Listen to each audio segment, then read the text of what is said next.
প্রপার্টির ক্ষেত্রে আসলে ডিপোজিট যেটা সেটা কত শতাংশ লাগতে পারে এই বিষয়ে যদি বলতেন। হ্যাঁ, তো এই যেরকম বলছিলাম আগে, রেসিডেন্সিয়াল যখন যেটা আপনি থাকার জন্য কিনবেন নিজে, সেখানে ডিপোজিটের পরিমাণটা অল্প দিলে হয়ে যায় যদি আপনি রেস্ট অফ দ্য মর্টগেজ যদি আপনি পার্সোনাল প্রপার্টি আপনি যদি অ্যাফোর্ড করতে পারেন। কিন্তু বাই টু লেটে এই যে আগে বললাম যে হায়ার ডিপোজিটটা সাধারণত 25% বা কোনো কোনো ক্ষেত্রে ল্যান্ডার দেখা যায় যে যদি এক্সপিরিয়েন্স ল্যান্ডলর্ড হয় তাদের ক্ষেত্রে 20%ও হয়ে যায়। আবার কেউ কেউ আমি এরকমও দেখেছি যে 15% ডিপোজিটেও কিন্তু বাই টু লেট মর্টগেজ করা যায়।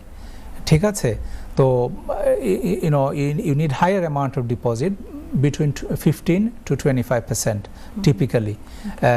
For normal buy to let investors 25%, but for experienced investors 20 to 15% is sufficient. আর এই ক্ষেত্রে কি যে যারা প্রথমবারের ক্রেতা তারা কি বাই টু লেট প্রপার্টি করতে পারবেন কিনা? খুবই সুন্দর প্রশ্ন।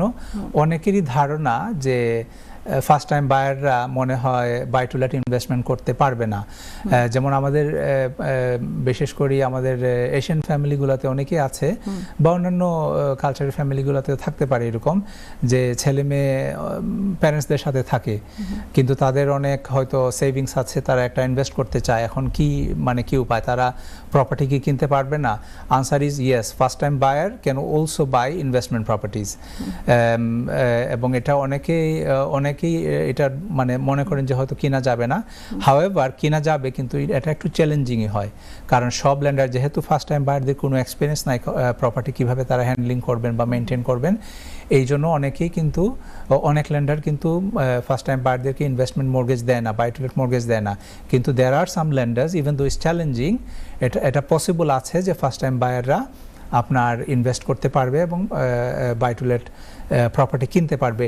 ইন্টারেস্ট রেট একটু ফার্স্ট টাইম বায়ার যেহেতু ল্যান্ডারের সংখ্যা সীমিত, ইন্টারেস্ট রেট একটু হায়ার হতে পারে, রেন্টাল স্ট্রেস রেট একটু হায়ার হতে পারে, ল্যান্ডারের পরিমাণ কম থাকতে পারে। যেমন মনে করেন এখন যদি 300টা ল্যান্ডার থাকে আউট দেয়ার, হয়তো সবাই মর্টগেজ দিবে না ফার্স্ট টাইম বায়ারকে বাই টু লেট প্রপার্টি কেনার জন্য, but lenders are out there and first time buyers can buy to let properties. আপনি যে একটা কথা বললেন রেন্টাল স্ট্রেস, আসলে সেই রেন্টাল স্ট্রেস একটা স্ট্রেস আছে, এটা কি এবং এটা আসলে কিভাবে আসলে মর্টগেজের পরিমাণের উপর প্রভাব ফেলে?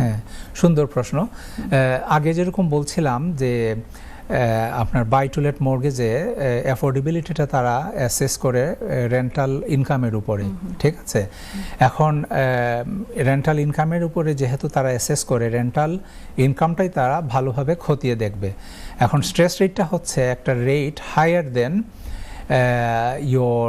যে আপনার যে মর্টগেজ ইন্টারেস্ট রেট, এটার উপরে একটা, যেমন মনে করেন ইন্টারেস্ট রেট যদি normal interest rate buy to let যদি 3-4% হয়, স্ট্রেস রেট হতে পারে 5-6%।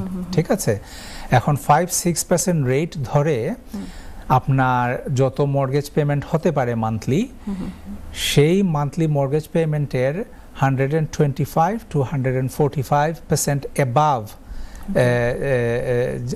রেন্টাল ইনকামটা থাকতে হবে।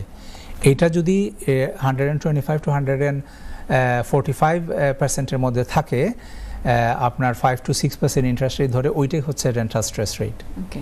সো এই ব্যাপারে আর কি, যখন আমাদের দর্শকরা যখন তারা বাই টু লেট প্রপার্টি কিনতে যাবেন, ওনাদের